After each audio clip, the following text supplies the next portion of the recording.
Yeah.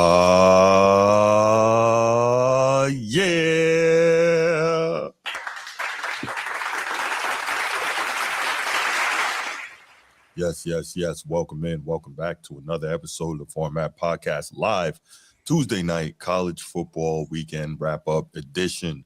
What's going on, everybody? Thank you if you are here watching live, and thank you if you are watching this on the replay. Definitely appreciate you being here. Thank you so much. Now it's time to give a shout out to my guys, my two co-hosts in this college football environment, this atmosphere, getting ready to talk about one of the greatest sports we got. First and foremost, my main man, Carlos. What up, Carlos? How you doing, man? Doing well. All right, good to see you. And you already know my main man, Ryan Langford, former Fighting Illini, NFL, and Canadian Football League wide receiver and kick return specialist. Great to have you as always, Ryan. How you been, brother? Man, always doing well. How you doing? Maintaining, man, doing what I could do. You know, one game at a time. Go Irish. There you go. No doubt. Shout out to the channel members, of course. Coach T of the Be Ready Sports Podcast, because in order to be ready, what you got to do, Carlos? Stay ready. Got to stay ready in order to be ready. That's right. Shout out Coach T. Shout out Chief Sid Bubba, especially today of all days on this Veterans Day. Thank you so much for all you've done for our great nation. Thank you for what you do for this show. And, of course, shout out to the boys from Annapolis. Shout out Baltimore Bruce. Appreciate you. It's not that serious. What's good, bro? Main man Sneed got what you need. Shout out to you. And, of course, the Buckeyes, defending national champions, who, if things hold, the Irish might end up seeing in round 2 of the playoff, but we'll talk about that a little bit later.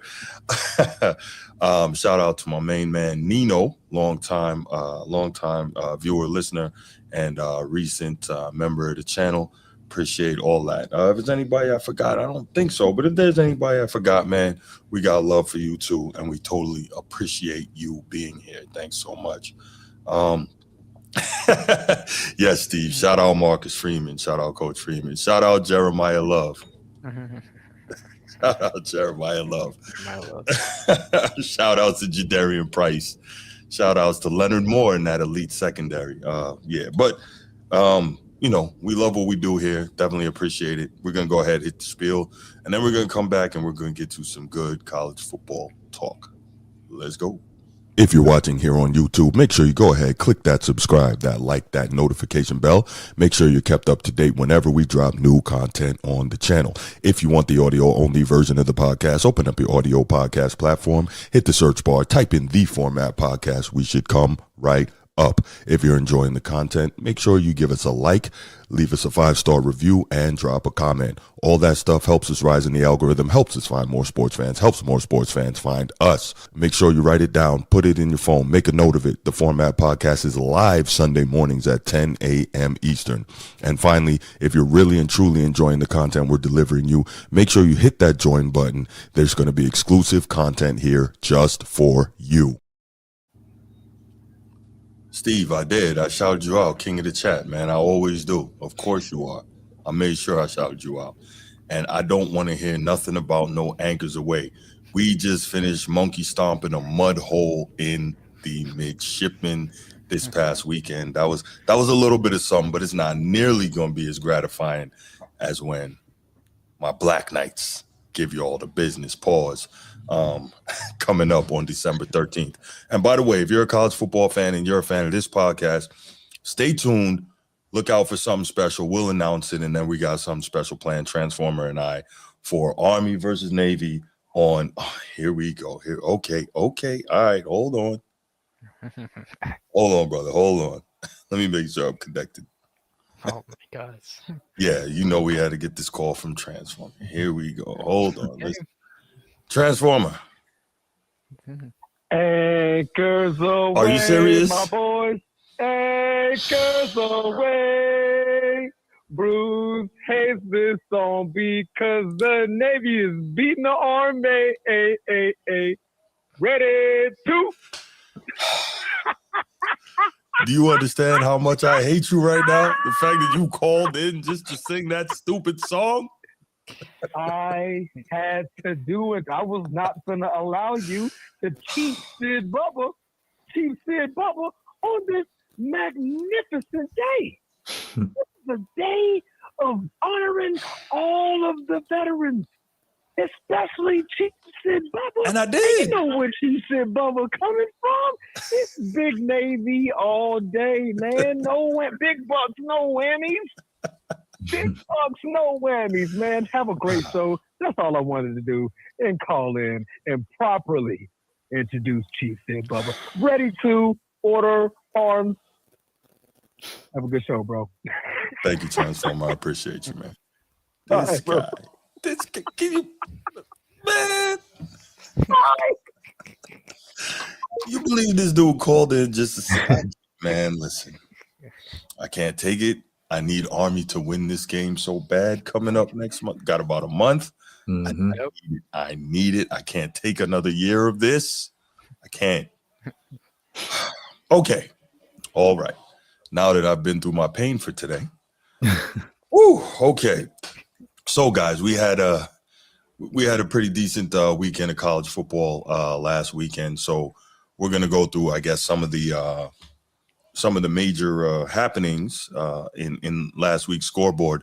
But to me, I think, and this was awesome because, as you all know, I'm not at all an SEC guy, despite the fact that they have really good, they've got some really good teams down there in the South. But I'm really keeping an eye on the Big Ten because the two best teams in the country, in my opinion, and the two best teams in the country as rated by the College Football Playoff Committee. And again, we'll get back to that a little later in the third topic.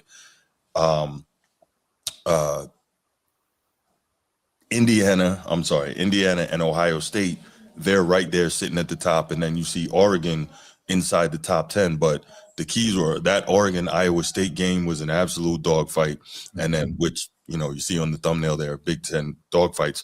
And then you have the Indiana-Penn State, which was a total shocker. Like, everybody knows that Penn State has a lot of talent, especially on the defensive side of the ball. But I don't think anybody expected Penn State to be able to hang with Indiana and go blow for blow with them, as powerful as Indiana's been all season. So I'm going to start here with my resident Big Ten alum, my Fighting Illini on this channel. Ryan, man, in seeing Penn State, and I know your dad was screaming and hoping that they could pull out the victory. Mm-hmm. Shout out Mr. Langford. In seeing Penn State literally take it to the wire and Fernando Mendoza getting his quote-unquote Heisman moment. And by the way, I don't think that was a touchdown. I don't think he got that in. But what did you think of that game? And then, of course, Iowa really, in a nail biter against Oregon. What did you think of those two in the Big Ten? Yeah, I thought they were both exciting games, right? I mean, I think that's the type of stuff that you want to be able to see. Plays really coming down to the wire, right? For both games. And at least in the Penn State game, I probably watched that a lot closer for me. I'm excited to see Indiana. It's hard to even put into a sentence that Indiana football is as powerful as they are. It's such a new term for me, at least. Right.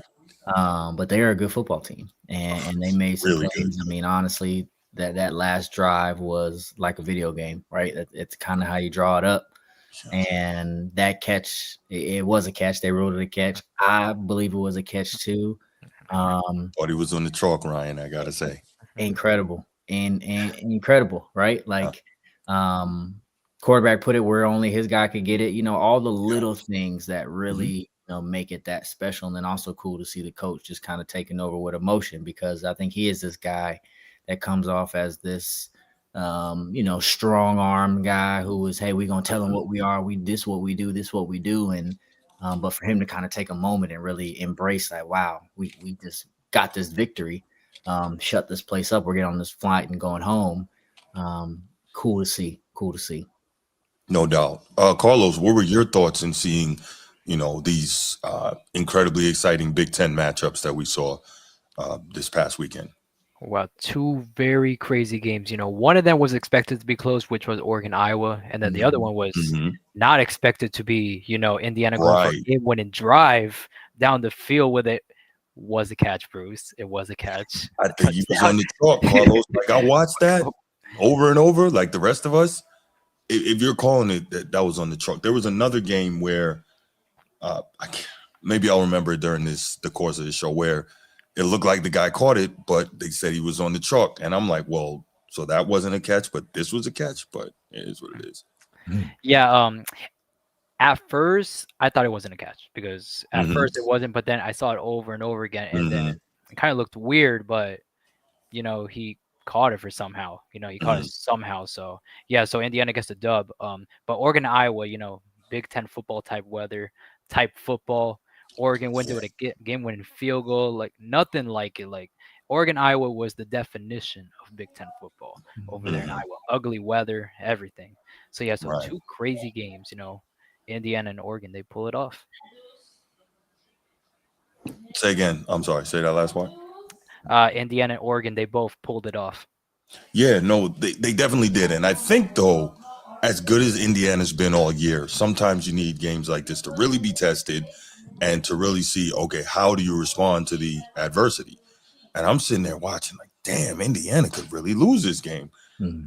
But then you wonder, and I'm going to ask you this, Ryan, as somebody, again, you're the athlete here out of the three of us. Do you ever, I'm sure you've heard sometimes where they say you need the loss before the tournament or you need the loss before the playoff to kind of get refocused and not, because when you're undefeated, maybe you go in riding high, you can get upset, whatever. I mean, you never want to lose as a competitor, but what are your thoughts on that sentiment? Because Indiana is still undefeated. Ohio State's still undefeated. You know that if either one of them should lose at this point, okay, it'll kind of refocus them, get them to a point, and they can still get into the playoffs without losing too much in terms of where they get seated. Yeah. So what are your thoughts on kind of getting that loss and using it to get refocused? Yeah, well, I think it's an easy thing to do. And I kind of look at it different ways now that I have played and kind of walked away. I think it really comes down to the type of personnel that you have, locker room, the type of players and type of leadership that you guys have. Now it does help being in a position where you have kind of solidified the end game of making it to the playoffs, that if that loss does show up, it's not season ending, detrimental type of thing. But sometimes that loss can be a benefit, because if someone is trying to go undefeated, or there is talk about being undefeated and all that kind of stuff, and it's like, listen, it doesn't really matter, because when the playoffs come, if we lose, we're out. Getting one of those losses can kind of help in that setup for the playoff push, if you will, towards the end of the season. Okay. So you think it's okay to to get to use that loss to refocus and yeah, you got to find a way. And then also, if you hearing you rephrase the question, there's only one way to use the loss, right? Like, it's not, you know what I'm saying? Like, it's not good. But we've got to, as a coach, you've got to know how to be able to utilize what happened and turn it around as a motivational point. Hey guys, we lost this game, but we're 10 and whatever, or we've won X amount of games. We're still going to be a great seed. Or depending on how that loss looked, also determines on how that speech and how that, how you use that fuel. If we we lose on a Hail Mary, hey man, different speech than, hey, unranked team comes in and walks over us and puts 50 on us, right? Two different type of conversations. So, okay, let me ask you this now. Let's say you're undefeated, you're 10-0 on the season, and then you take that first loss. The same way you're saying it can refocus you, you can use it to fuel the fire going forward. Can't it also be like, it's kind of like if you get a crack in your windshield, right, from a pebble, then the crack starts spreading if you don't get it fixed right away. So can't it be like exposing you, and then other teams are watching film and all that too? So couldn't it expose you and or mentally break you, and then you don't know how to recover from it? So like there's always the other side of that coin, right? Yeah, absolutely. And I think that's why sports is so beautiful. Yeah, because you can only see how that team responds from a coach's perspective that following week. They can only take it two ways. They can either embrace it and say, yeah, that wasn't us, we're going to come back out and handle business. And then you'll dictate how that conversation goes with the team after that next game. Or they're going to say, hey, yeah, man, we're not having that happen again. We're coming out here, we're dominating. And that loss, you reiterate, hey, how important that was, because look what we did today. We dominated, and now you just keep rolling and going off. I think now that there's a playoff system in place and it's not, I guess it is still as do or die, but now that there's a playoff system in place, you're just trying to get in. And then from that point, it's like, hey, we got to handle business. We can't afford to take a loss. Got you. Carlos, if you're a coach and you're in that situation, again, we totally understand you never want to lose. But would you rather be undefeated going into a playoff situation, or would you rather have that loss towards the end to kind of, that you can use as a coaching point that you can refocus the team? What do you think is the better way to enter the playoff run? I think it's a trick question. Okay. In my opinion, and I think probably the loss, because, for example, great example, by the way, Ohio State from last year lost to Michigan in that regular season final. They were undefeated, lost to Michigan. Ohio State kind of learned from that from that loss. They took on Tennessee in that first round, beat them. They played Oregon, the number 1 team in the bracket at the time. They beat them, and then they played Texas. They beat them. Taking that L, especially if it's against Notre Dame. Go Irish. and then the next game they played was against your Irish, obviously. Bruce won that one. So so I'll probably take the loss, because in order for you to win, you got to lose. So that's my thoughts. I'd rather take the loss, learn from that, and then get in the playoff. Already learned from that loss, and then just go through the whole tournament, winning. Now, of course we don't. Now, of course, we don't want to lose, right? And that speech is different too. That's that. Hey, we're getting close. Why not? Why not be the team that doesn't get beat? Be that harder. Let's be that much more focused. Let's be that more determined. Let's focus that much harder so that we don't let one slip, even though we can't afford to it, and we can afford to lose it because we've taken care of business this entire time. Let's not stop doing that. You know what I'm saying? Like that would be what I would be saying if I'm coaching the guys up. For sure. Yeah, for sure. No doubt. All right, so we saw Indiana, Penn State was insane. By the way, were either of you guys surprised at how closely Penn State played that game? I was. I was a little bit. Like they were going back and forth, and I was waiting for it to get out of hand. Yeah, exactly. And I feel like it never. I mean, the score even say like, "Oh yeah, it never did." But usually there's like little swings, and they were, but they were kind of right at each other when they needed to be. So I was impressed. But like you said in the beginning, Penn State has talent. It's not like they're not a talented football team. That's right. They're just dealing with what they're dealing with when someone gets replaced. Yeah, I was fully expecting. I'm not gonna lie, I was expecting Penn State to get a mud hole stomped in them. I really thought they were going to get smoked and ran out of their own building. But shouts to them and the way that they really came to play. The defense is still elite, very talented. But so here's another question, by the way. Drew Aller has been the guy for 3 years at Penn State, and it really makes me wonder, like,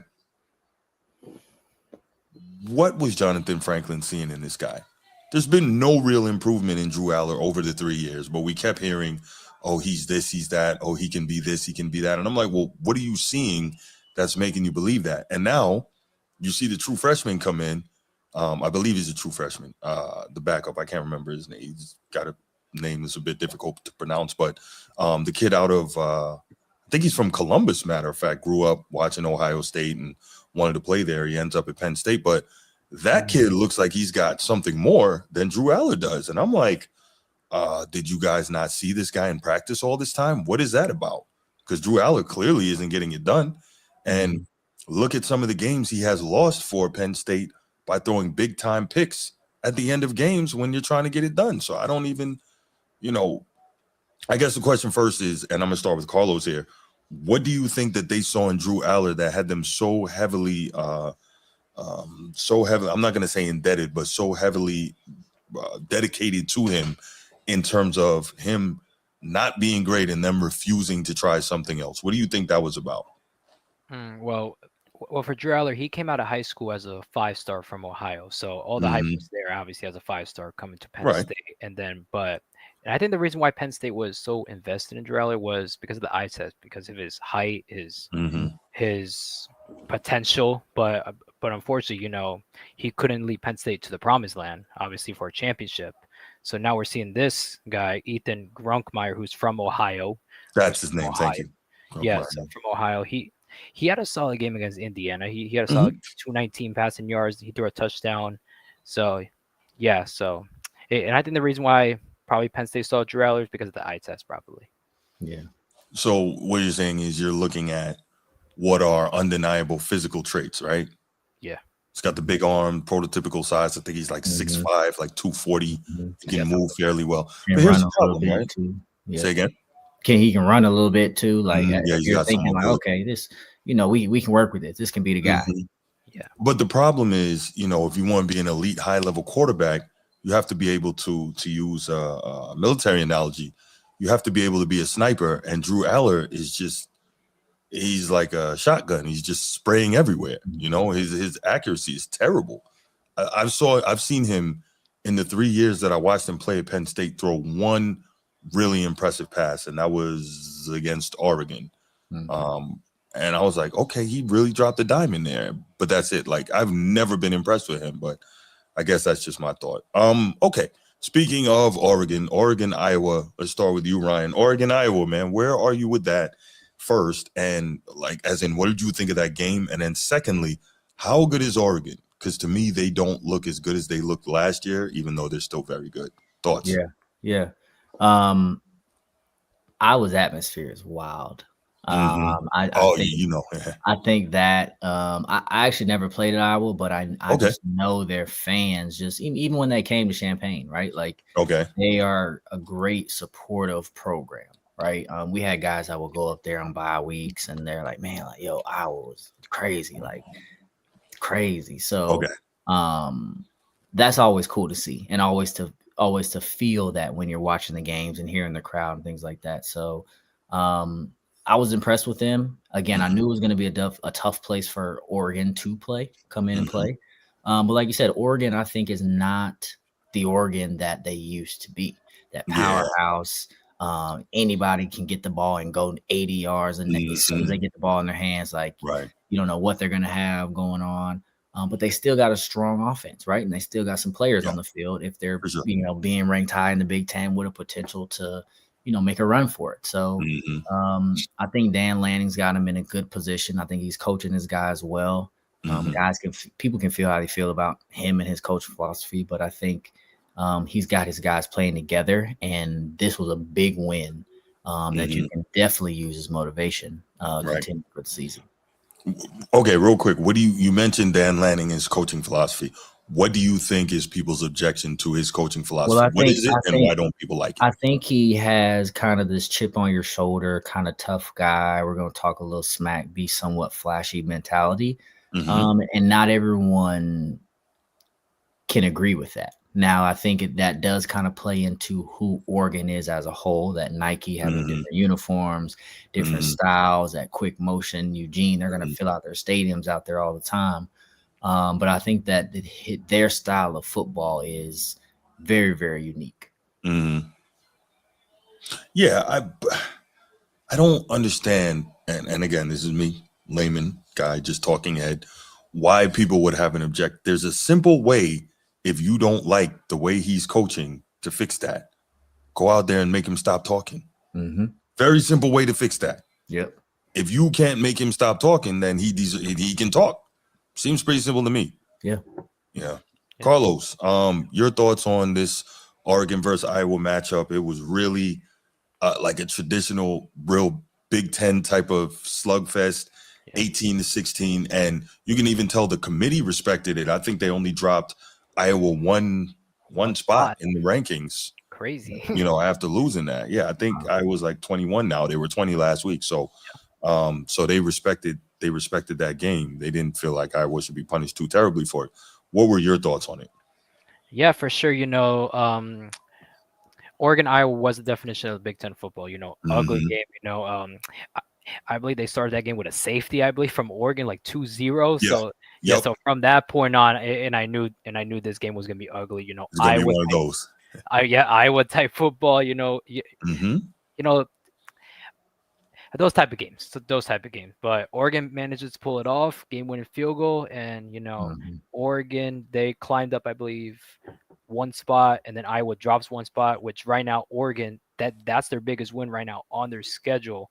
Right now is that win last week. So yeah, those are my thoughts from that. Yeah, no, I hear you. Yeah, he lost to Indiana, beat Rutgers, Wisconsin. Yeah, and the only other opportunity they have to have a quality win the rest of the way is going to be USC in the second to last game. So, and USC is currently ranked number 17. So, yeah. Ooh, should be interesting. But yeah, man, I enjoyed what I saw in the Big Ten this past week. I know Ryan did as well, being a Big Ten guy, but he's turning into a traitor. He's an SEC guy. Always been SEC at heart. Just went to school in Big Ten. Man, well, that should shut that down, man. You gotta be a snow guy, a cold weather guy, man. Man, it's different up there, man. Yeah, I got you. It is different, and I love it. I mean, I love the Big Ten. Like, there's so much history, there's so much tradition up there. That's really what I appreciated. And then playing in those historic games, playing in those stadiums. One of those years, I don't remember NCAA, right? Playing video games, PlayStation 2. One of the NCAA years, they had, like highlights where you could replay these highlights from historic games. Oh, the band on the field, like all those type of games. And it was cool to play in stadiums that some of these events happened at, right? So, and just being in the Big Ten like that, it was cool to see. For sure. I can imagine. All right. Let's go ahead and take a minute, and I'm going to put this up here. We'll take, you know what? Scrolling on the bottom, 904-219-8264, 904-219-8264. We'll see if we get a call or two and get some thoughts on the Big Ten and what we've seen from the Big Ten so far this season.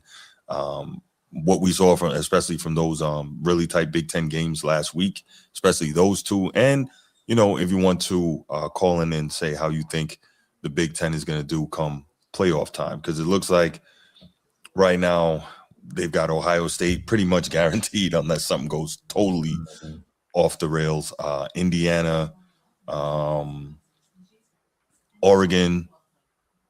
And so those are the three that look like they're pretty much in. But could be interesting because, again, chaos could happen, and then we see what happens. Don't know. But yeah, definitely interesting. I like what I'm seeing from the Big Ten, and I think that Ohio State is clearly the best team in the country. Yeah. I think that they can match up with anybody in the country. I think that Indiana presents legitimate matchup difficulties with just about anybody in the country, and Oregon. Interesting. I'm not going to say I'm a believer per se in Oregon, but they can be competitive no matter who they play. So looking forward to it. All right, let's go ahead and we'll move to week 12 look ahead. And as you can see on the thumbnail, I got 3 games here that I've kind of got circled on my calendar. These are pretty much the big ones. I know Carlos is probably going to have something that I didn't think about, and I can't wait to hear that from him. He's always got some game I think about, and I'm like, oh man, that's right. So, you know what, Carlos? Let's start with you, man. What are the games you're looking forward to this week? All right, so the noon game, obviously Notre Dame Pitt. That one's gonna be a good game. That's gonna be a good one. Right at noon too. Yep, right at noon on ABC. So we don't have to wait all day. That's right. Yeah, be a good one. That one. South Florida against Navy, the Power Five, the Group of 5. South Florida now is the new contender over there. In the Group of 5. They got to take on Navy on the road. Let's go Bulls! Let's go Bulls! Yeah, the Bulls, South Florida, man, from Tampa. Arizona, Cincinnati from the Big 12. Cincinnati now ranked number 25 in the country. They got to take on Arizona, who's 6-3, could be dangerous. Got to go to Cincy. Oklahoma, Alabama. That's big. Big game for Oklahoma because if they lose this one, it could be That might costly. be it. Yeah. Could be costly for them. Well, I'm rooting for the Sooners in that one. For the Sooners. Oh yeah. All right. Iowa, USC. Iowa number 21. USC number 17. In my personal opinion, and I think in that one, I'm looking for USC's offense versus Iowa's defense. That's the matchup I'm really looking forward to in that matchup, and I think whoever wins that one, I think is gonna take that one. Virginia, number 19, I believe they're number 19. They got to go to Duke. Dangerous game. Got to go to Duke. Manny Diaz, exactly. Duke, a team who could make a run maybe for the ACC title if chaos ahead of them in the ACC. A very interesting conference, the ACC in these past weeks. Very interesting. Utah got to go to Baylor. That one's gonna be very interesting for Utah. They're number 13. Yes, that one's gonna be very interesting. And then prime time top 10 matchup: Texas versus Georgia. Very good matchup in Athens. Can Arch Manning really prove it against one of the best teams in the country? That would be interesting because we're seeing him. I hope just maybe starting to round into form here. I would love to see him. I'd love to see him go off against Georgia. That would be, me too. Yeah, for sure. And then Boise State takes on San Diego State, the top two teams in the Mountain West. San Diego State, they were 7-2, lost to Hawaii last week by like 38-6. So, which is awful for San Diego State. And then Boise State also lost to Fresno State by a lot. So both of these teams are coming in with losses, big losses. I guess we'll see what happens in the Mountain West. And then the top two teams in the Conference USA, Kennesaw State. How about them? Kennesaw State, 2-10 last year. Coming into this year, they're 5-0 in the conference, 7-2 overall. Nice. Major impressive, from Kennesaw State. They take on Jacksonville State over there in the Conference USA. And then another one I'm going to pull off my sleeve here. One of the games, that no one's looking at, the Battle of the Ravine. College Game Day, there were some rumors about this one, about College Game Day may be going there to the Battle of the Ravine. I forgot which two teams play there, but let me check right now. The Battle of the Ravine between. That's It's an Arkadelphia. It's an Okay, I think it's Henderson State and Wachita Baptist University. Okay. Yeah, very interesting. From Division 2. They're from Division 2 over there in Arkadelphia. Yeah. So and I think the uniqueness in this rivalry is because, and I think their schools are literally walking distance. So literally, like they're walking distance between the two stadiums. So that's pretty much the uniqueness in that rivalry. Wow, yeah, that's cool. That is cool. Yeah, I don't think that game's televised. I don't know. I don't think the game's televised. The game's at 2 p.m. So, yeah. Wow. The visiting team gets dressed in their own locker room, then walks across the highway to the home team stadium, passing through cheering and often hostile crowds of both fan bases. That's crazy. That's cool. That's cool. That's really crazy. That's the whole recruiting. That's the whole recruiting pitch right there. Right. You won't play in another game like this one. Never will. No. Tradition like no other. That's cool though. Nope. Wow. Cool. Okay. Yeah, no, good stuff. Ryan, which games you looking forward to? I know obviously you want to see all those pretty much, and then Illinois, Maryland at Illinois. Okay. We got to just bounce back at this point. Yeah. We trying to get the boys a nice warm bowl win. Warm weather Wayne game, so I can meet up with the fellas. Right. Yeah, well, Maryland's phony. We know that. I told some people that when they started off 4-0 and this, that, and the third, and blah blah blah, and I'm like, yep, they're not for real. So but it is what it is. Gotta handle business. For sure. We'll see. They got some players though, but yeah, we'll see. Yeah, no, I'm not an SEC guy, as you guys know, but sitting back watching that Georgia Texas on Saturday night. I think it's going to be really good. Yeah, you're going to see some NFL guys there. You're going to see hopefully some physicality and some speed. Although I'm finding it very interesting how the mighty SEC, which was supposed to be such a dominant defensive conference, you're seeing a lot of shootouts in that conference this season. I'm like, interesting. But anyway, that's going to be a good game. I kind of on the low am interested in Florida and Ole Miss. And I'm wondering if Florida can kind of upset Ole Miss's apple cart here. Ole Miss is 7th in the CFP rankings. So where is it at? That would be. Is it in Gainesville? Or is it in? Tell you in a second. It is It's at Ole Miss. It's at Ole Miss. Okay. It's not here. Yeah.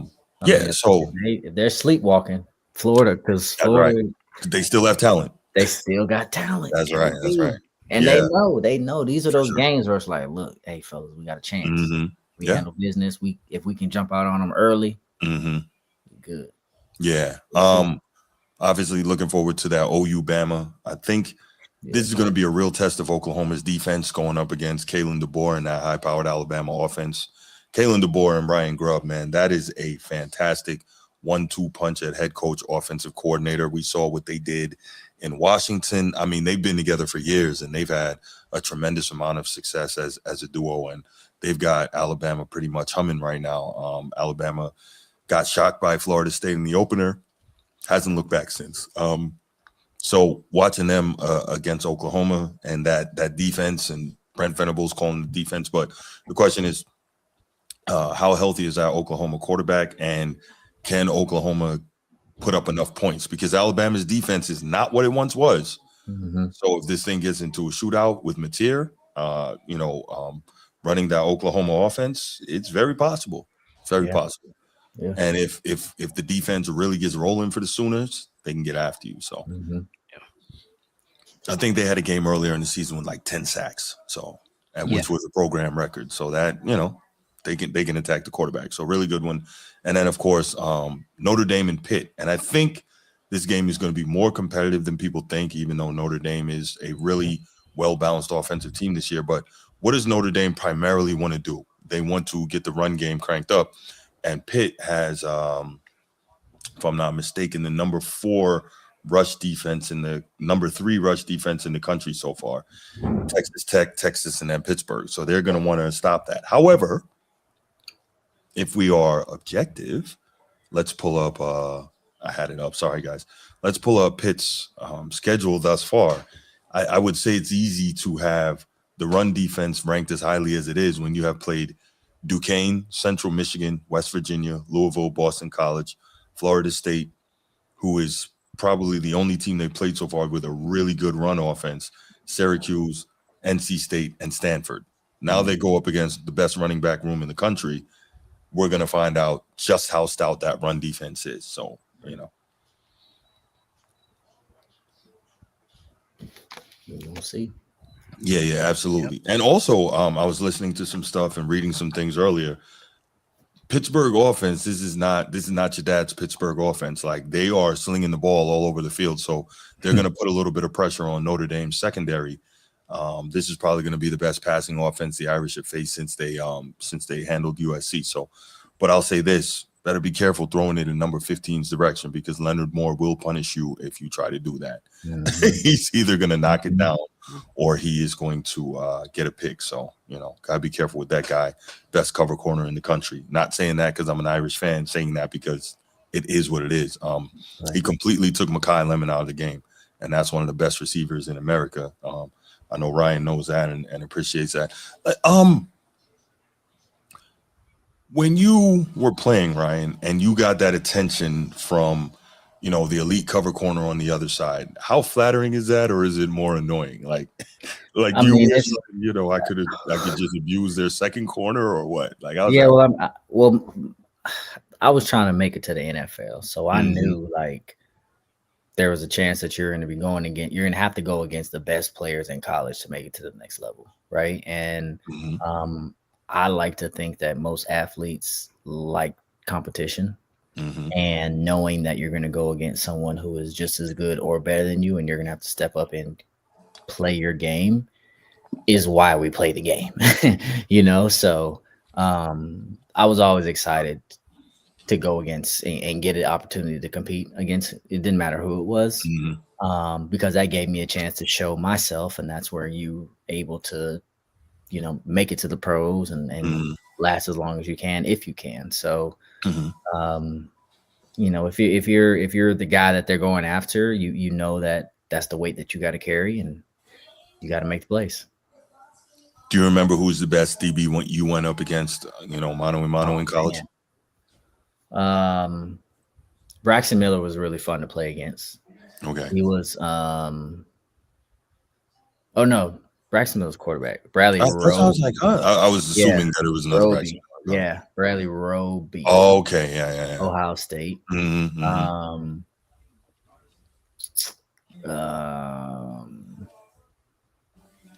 A lot of different guys. Okay. One of the guys from Michigan State, I forgot his name. He got drafted first round. I got hurt. That was the game I got hurt my senior year. Okay. And dropped all the way down to free agency. Not from just that game, but I didn't have any more tape to build and all that stuff. But yeah, it was nice to go against whoever you went against. It was a guy we studied him. We studied the secondary. We tried to pick up on their reads, and we knew when it was time to make your play, just go out there and make your plays and do what you can. Okay.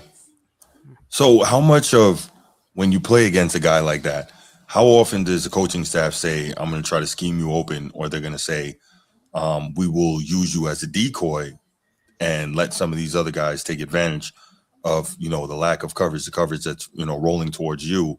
How often do those things kind of happen? Or is it more so if you're the guy, you have to be able to beat that coverage and make a play? All of the above. Okay. All of the above. Okay. Because there's so many different ways to attack defenses, right?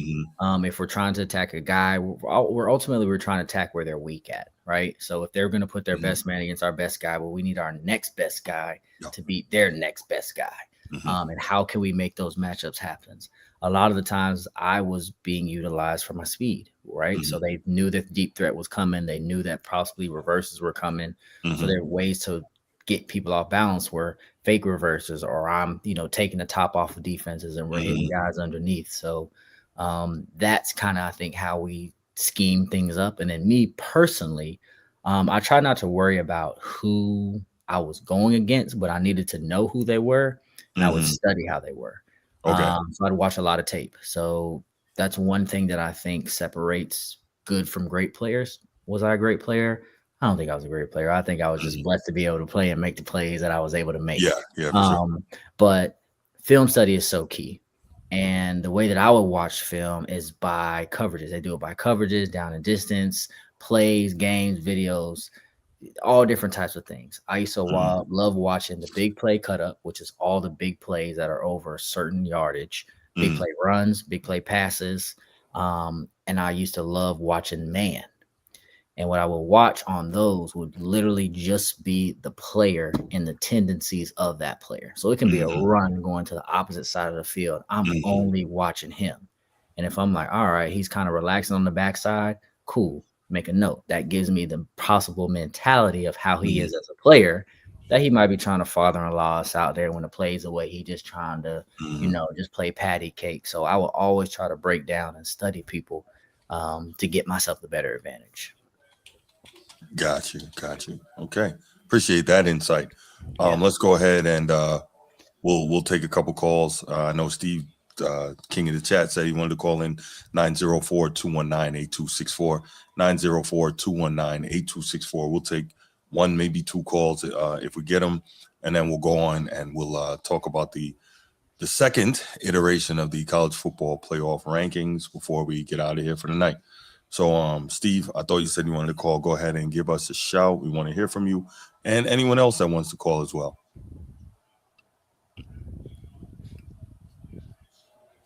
Yeah, it's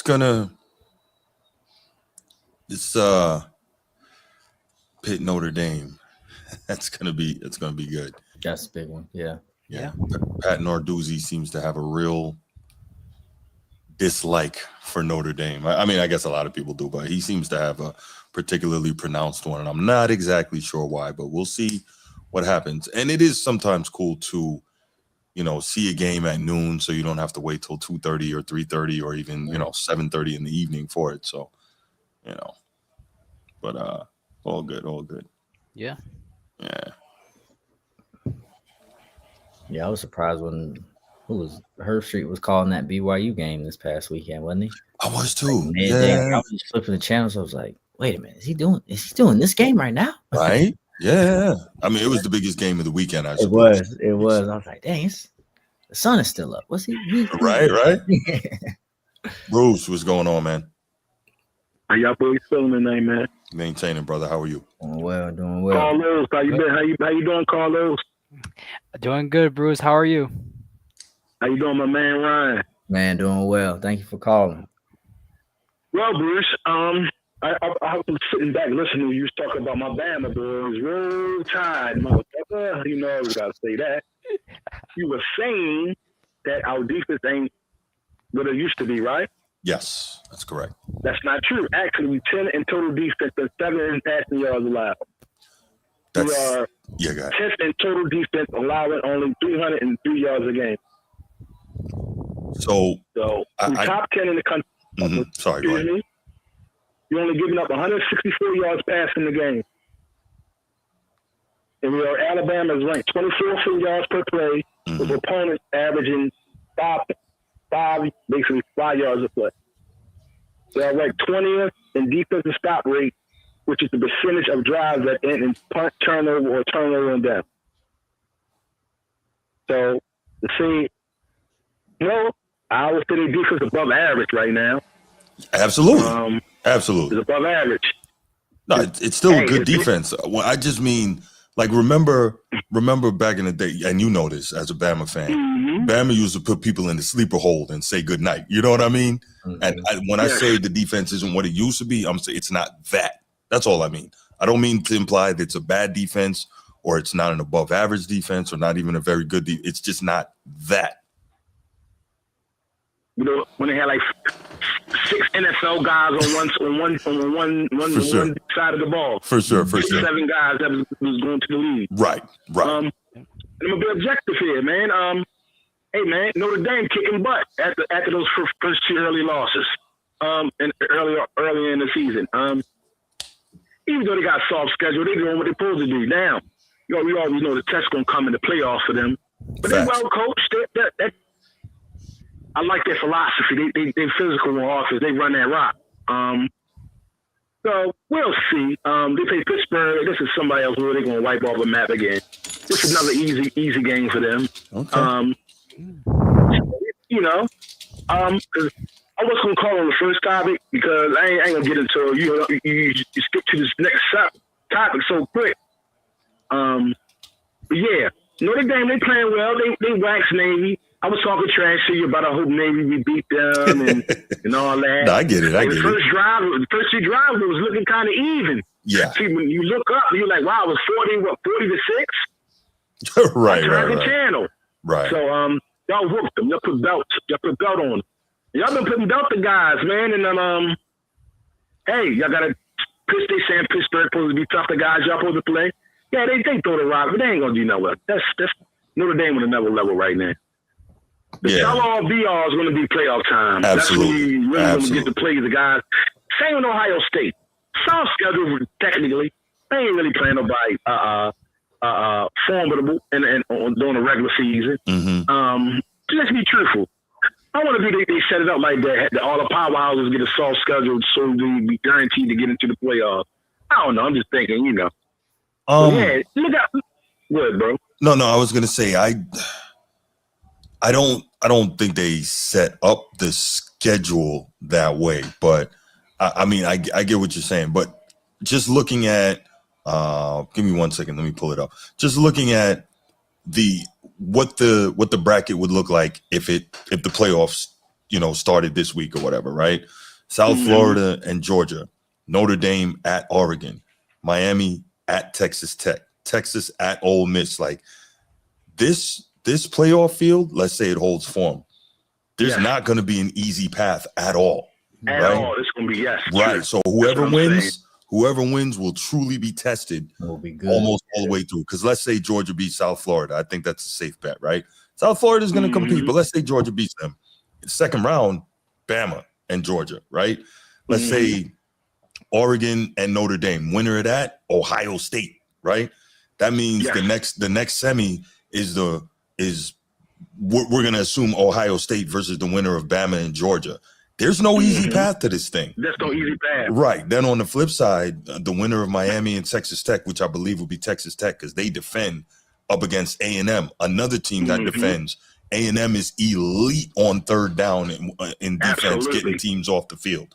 So now you got the winner of Texas Tech who gets after the quarterback against A&M, right? So you got that winner against the winner of Texas and Ole Miss. And I'm going to go Texas here just because I believe that their NFL bodies are too much for Ole Miss. Then Texas is going to play Indiana. And again, this is providing it holds true to form. Texas versus Indiana. Let's just say, hypothetically, Indiana wins that game. So now what do you have? You have Indiana versus the winner of A&M and Texas Tech. And I probably would lean slightly towards A&M there. So like there's no smooth path to the chip. Whoever wins this thing is really gonna earn it. You know what I'm saying? So this playoff is gonna be outstanding. Yeah, go ahead, Bruce. Shouting out Arch Manning, he been playing well, man. I gotta give him some flowers. For sure. Yeah. It was hard on him at the beginning of the season. I was talking my trash about him. Yeah. But Shorty been playing. He been showing up. Well, you know what though? You were right to talk the way you were talking earlier this season because he wasn't doing what he was supposed to be doing, but he has grown over the course of the season. But absolutely, we'll see the test this weekend, right? He's playing Georgia, and I think is it at Georgia or in Austin? At Georgia. There you go. So he's got at Georgia on the road. So we're gonna see, okay, how much has Arch Manning truly grown? We're also gonna see what is Steve Sarkisian doing to help him schematically, because that's the other thing of a head coach and an OC. You have to be able to help your quarterback and your playmakers to be able to make those plays. So, and Ryan knows that better than I do, of course. Before I get off, man, this playoff is going to be amazing. I cannot wait, man. Same. I think it's going to be. I'm anticipating this more than the NFL playoffs for some reason. I'm just being real. Yeah, no, it's going to be great. It's going to be great. Absolutely. All right, man. Y'all boys have a good night. All right, brother. Thank you for the call, man. Thank you. All right, bro. All right. Yeah, that's a good call from Bruce, man. Just looking at the brackets the way they are right now, whoever wins that coming out of there, oh boy, will they have earned it. Yeah, that would be crazy. Yeah.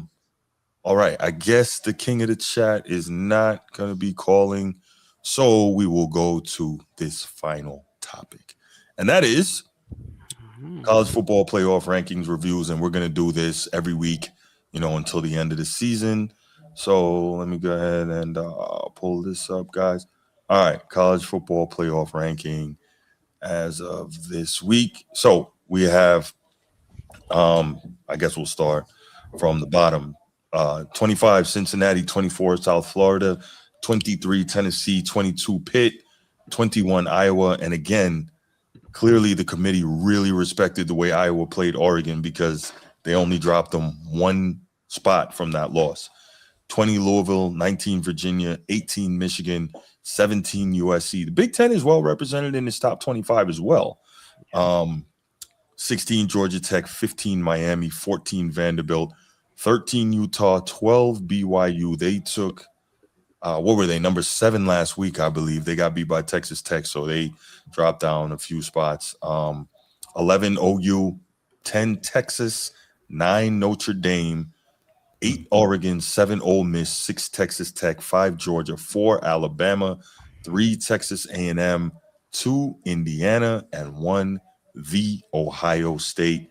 Carlos, I'm going to start with you, man. How do you feel about this top 25? I would make some minor changes here. Let's hear it. Yeah, so I realized that the committee did not switch Indiana and Texas A&M. So I really learned something what the committee's doing. They're pretty much giving Indiana a break. So pretty much they're No, I was saying you think so. Yeah, because I would rather have A&M at 2 because they went on the road to Mizzou and handled business. Meanwhile, Indiana went on the road and took on a Penn State team who had 5 losses and barely won. So I think the committee is telling basically Ohio State and Indiana that, all right, so these games, like, it's all right to win close. Like, we won't punish you basically. So so that's how I felt about the top there. Miami being at 15, that one was a little bit, shocking for me because I felt Miami didn't start well against Syracuse, and I know they won 38-10, but right. I just don't feel like Miami should jump 3 spots from 18 all the way to 15, jumping Georgia Tech, who only has 1 loss, which is to NC State on the road, against Miami, who lost to Louisville at home, which they're still in the top 20.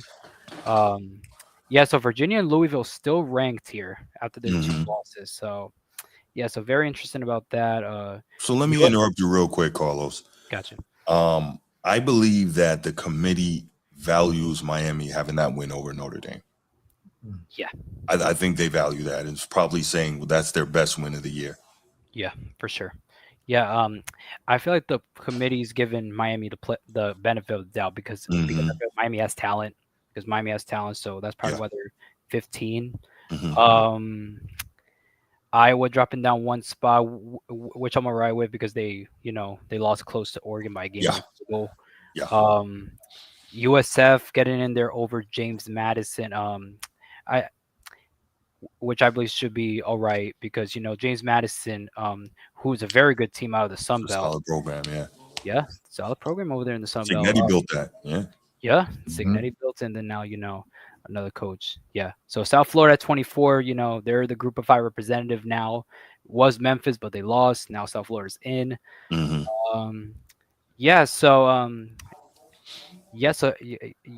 those are my thoughts about the rankings.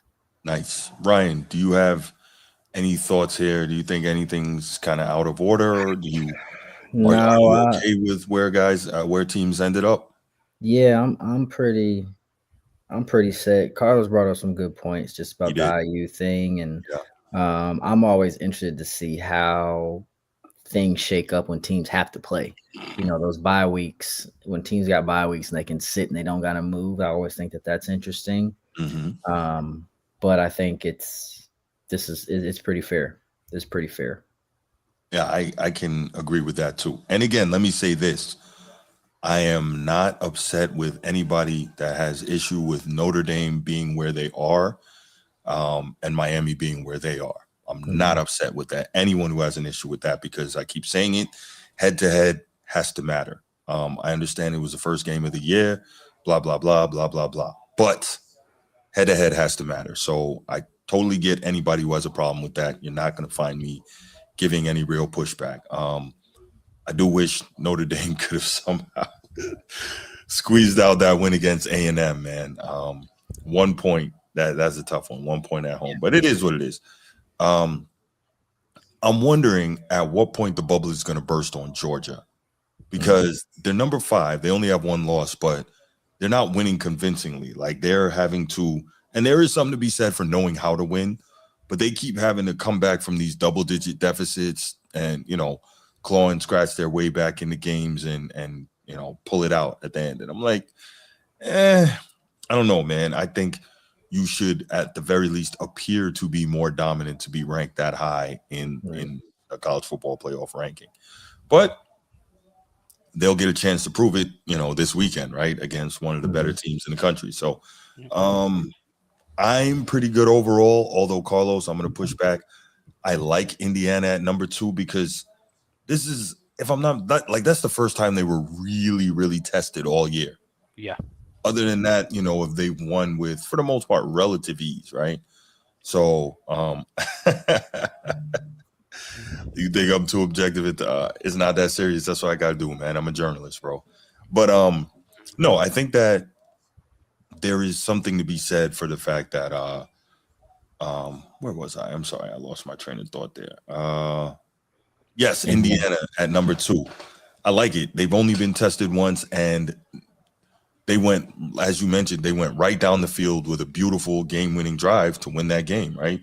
Yeah. No matter how I feel about the toe tap and drag, whatever. But at the end of the day, they went right down the field when they were tested. They hung in there, and you're going to have those games, even as a great team. There's always an element of luck. I'm not saying that was a lucky win, but there's always an element of luck, as Ryan knows. And there's going to be some times where you're tested and have to fight your way back and win those games. So I'm all good with them being number 2. And it's not like they're only good offensively. They're also a very good defensive team. Probably not quite as good defensively as A&M. A&M, I think, are monsters on that side of the ball. But yeah, I'm okay with Indiana being number 2. So overall, I think I am okay with this. And again, a couple more weeks, things are going to shake out. Teams still got to play each other. That is the best thing about all of this. We see the polls. We can every week complain, oh, this team shouldn't be here. This team shouldn't be there. And I get it, because for some teams, if they get ranked what they feel is improperly, they're just out of reach of getting into that top 12, right? But at the same time, chaos can still ensue, right? Like we saw last year, and you mentioned this earlier, Carlos, Michigan upsets Ohio State, right? Immediately prior to the tournament. That changed seeding, etc. Now, does that mean obviously that a team can't win if they take that L? No, but things kind of shake out and chaos happens, and we love to see that in college football. So overall, I'm pretty satisfied with where these rankings played out. Surprised USC is still at number 17. So they appear to be out of the mix, but who knows if they could sneak back in somewhere, right? Yeah. Miami at number 15. Again, they've got that quality win over the Irish. That's a big one.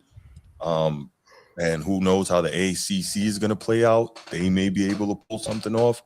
It's very interesting. Very interesting. Yeah, I think Texas Tech is probably going to win the Big 12 unless, something else happens. And that's the thing. At this point, you just kind of got to sit back, and this is fun to talk about and examine, but you sit back and you wait. Okay, what could happen? Who could pull off what? Who could upset the proverbial apple cart, so on and so forth. That's always the fun part of it, just watching and see what happens. So, yeah. Okay. Yeah. That's where I am on that. All right, I'm going to open up the phone lines one more time, 904-219-8264, 904-219-8264. Take 1 or 2 calls, and then we will go ahead and get out of here for the night. Yeah, go ahead, call in, give us your thoughts. Maybe if you think that this top 25, somebody is ranked inappropriately, somebody's ranked too high, too low, etc., what you're looking forward to for the remainder of the season. If you have a team that's just outside the top 12 and maybe you're hoping for some chaos, and how you see it possibly happening to facilitate your team sneaking in there for an opportunity to play. Because as we know, all you got to do is make the tournament, and from there, you take advantage of your opportunity. You can't win if you're not in, right? Yeah. That's right. Yeah. There you go. Carlos, who do you anticipate winning the ACC? Because that's that conference is lining up very strangely. Yeah, because during these last few weeks, the ACC has been really interesting. Louisville, Virginia losing, to Cal and Wake. So, yeah, so a lot of contenders over there in the ACC. Like the highest ranked ACC team right now is Miami, right now at 15. So yeah, so there's some contenders here. Obviously, the conference champion gets in, but yeah, so very interesting over there in the ACC. And I think my personal opinion, I think a team like Georgia Tech might win the ACC. I feel like, in my opinion, I think Georgia Tech will get it, because I feel like Miami's gonna lose one more time at the end of the season against Pitt, and then that's gonna ruin them, take them out, and then most likely that'll end their playoff chances, and they'll probably make a Pop-Tart Bowl again. Gotcha. Yeah. Okay. Another question for you, Carlos. This is more so maybe having to do with next year. James Franklin seems to be the front runner for the Virginia Tech job. If he takes that, do you think he has an immediate impact on Va Tech? And what, at that point, do you see as the ceiling for that program? James Franklin at Virginia Tech would be very good. It would be very good for that program. I think the last time Virginia Tech's been relevant since when, like 2000, like I think it was before 2020. Like, yeah. Yeah, before 2020. Yeah, but yeah, definitely James Franklin at Virginia Tech would be good for that program, for that state over there, the DMV area. You know, And the recruiting. Tidewater, a lot of outstanding recruits in that region. Absolutely. Yeah, for sure. So, you know, Virginia Tech will definitely be better than this year, most definitely. But will it be enough to maybe make an ACC title game? Probably not. But and I think Virginia Tech will be good enough probably to make probably 6 wins, probably 6 or 7 wins. Okay. All right. Bruce, what's going on, man?